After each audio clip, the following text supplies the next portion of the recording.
Good evening, visitors. Welcome to the Australian War Memorial's last post ceremony.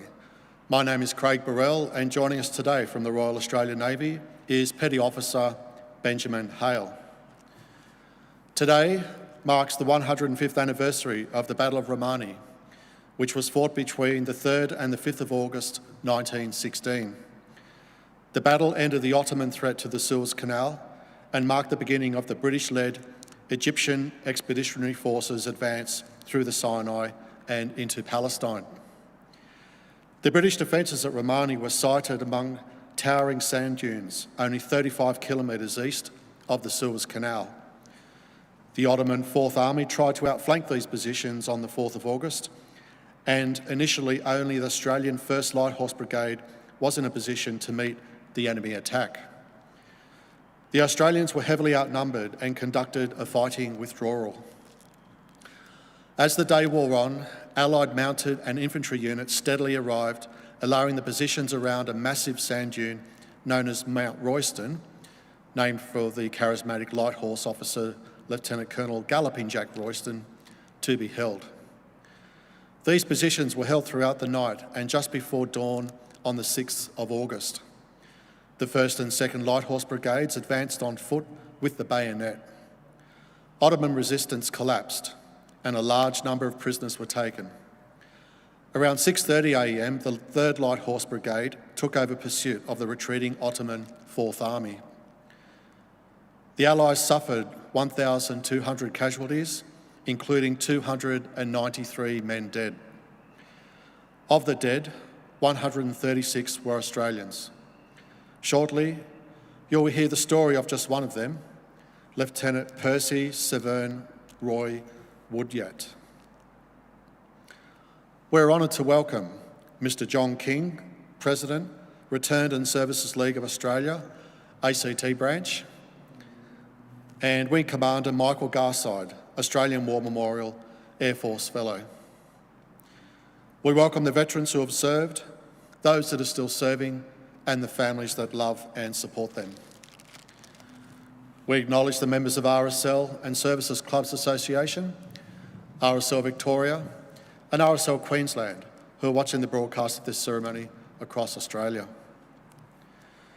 During this evening's ceremony, wreaths will be laid at the base of the pool of reflection by visitors to the memorial. If you're able, please stand and join in singing the national anthem.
The Australian War Memorial was the vision of Charles Bean, Australia's First World War official historian. Bean landed with the Australian troops on Gallipoli and stayed with them at the front through to the end of the war. The idea of this national memorial and museum came to him at Pozières, France, in the depths of the bloody fighting of 1916. Bean's idea was that this would be a place where families and friends could mourn their loved ones buried in faraway places. It would also be a place that could help all Australians understand what these men and women had endured and what they had done for us. Bean's vision, to which we remain true, is best expressed as inscribed in the entrance to the memorial's galleries. Here is their spirit, in the hearts of the land they loved, and here we guard the record which they themselves made. Tonight, we will read the story behind just one of those on the Roll of Honour, which lists the names of more than 102,000 men and women who have given their lives for us in war and on operations for more than a century. But first, we present a lament, Flowers of the Forest. Wreaths or floral tributes will now be laid at the base of the pool of reflection.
Today we remember and pay tribute to Lieutenant Percy Severn Roy Woodyatt.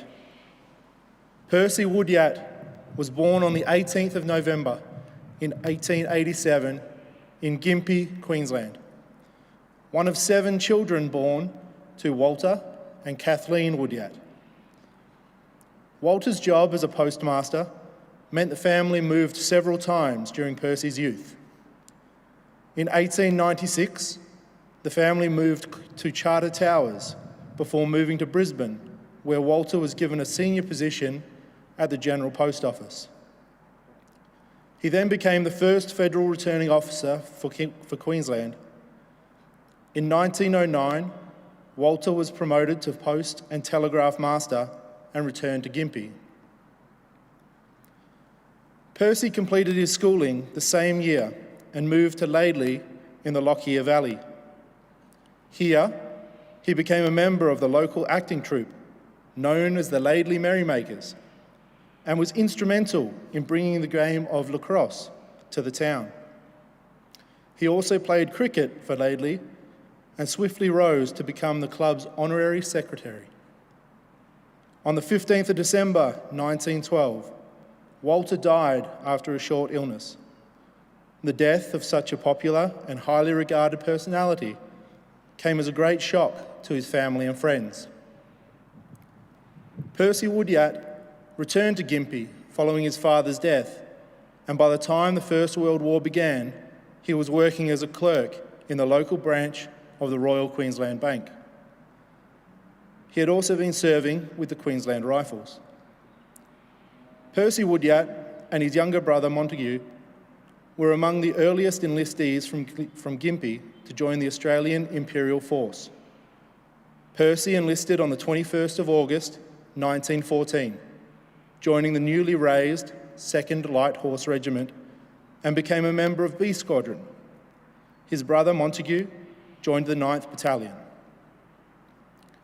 With his previous experience with the Queensland Rifles, Woodyatt was promoted to corporal in early September.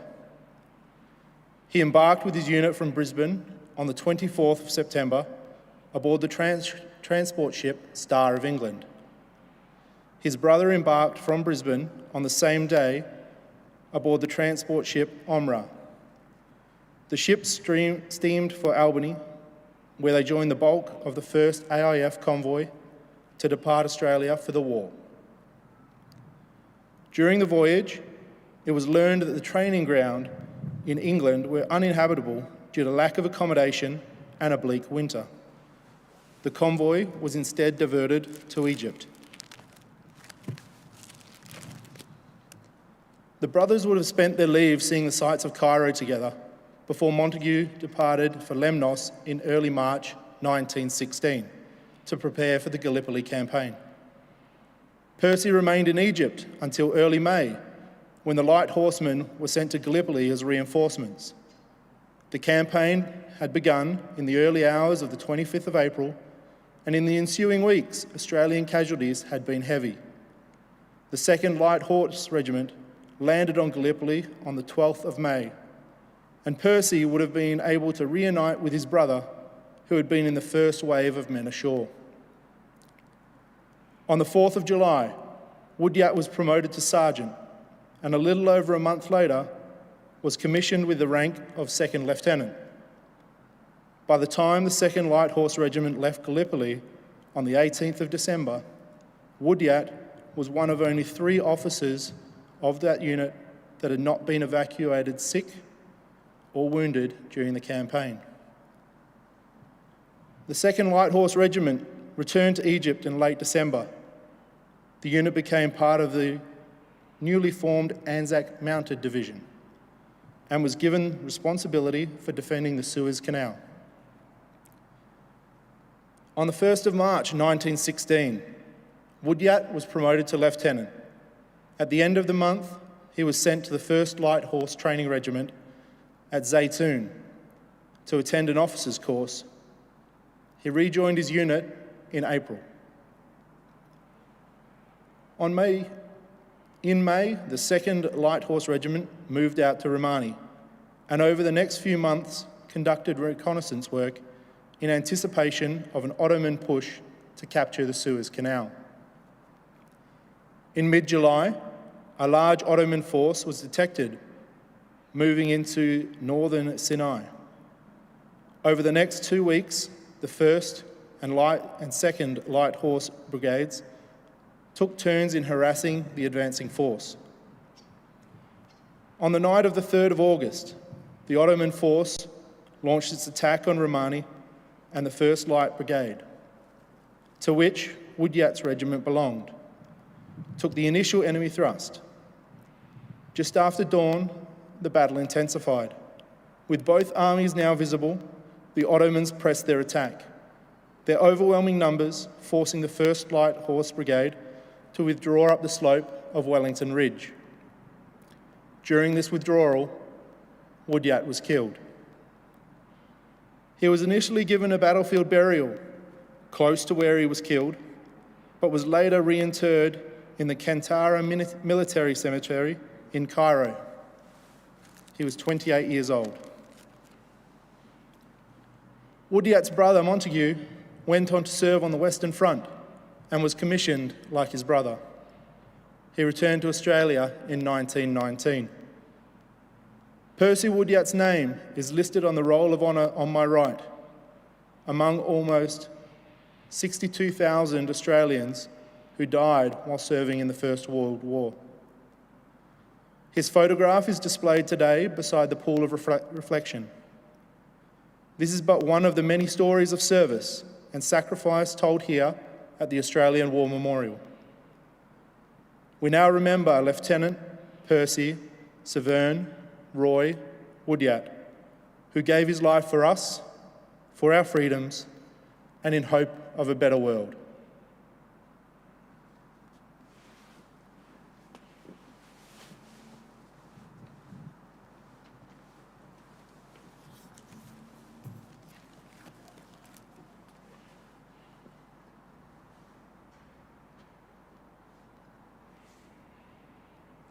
They shall grow not old, as we that are left grow old. Age shall not weary them, nor the years condemn. At the going down of the sun and in the morning, we will remember them.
lest we forget.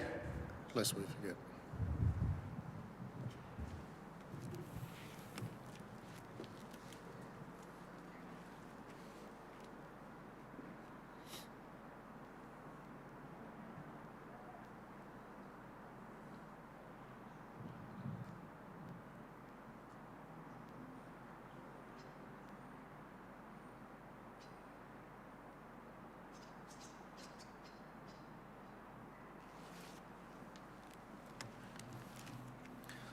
We leave you this evening with the words of the memorial's founder, Charles Bean. Many a man lying out there at Pozieres or in the low scrub at Gallipoli, with his poor, tired senses barely working through the fever of his brain, has thought in his last moments, well, it's over. But in Australia, they will be proud of this. Ladies and gentlemen, girls and boys, that concludes the last post ceremony. We thank you for visiting the Australian War Memorial and we wish you all a very good evening.